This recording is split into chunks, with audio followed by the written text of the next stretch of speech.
আসসালামু আলাইকুম।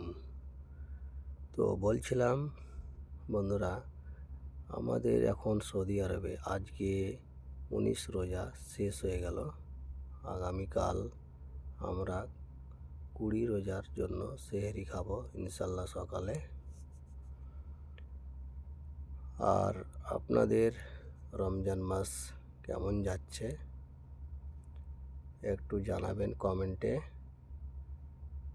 আমাদের এখানে এখন প্রচুর গরম, তাই একটু কষ্ট হচ্ছে আমাদের এখানে।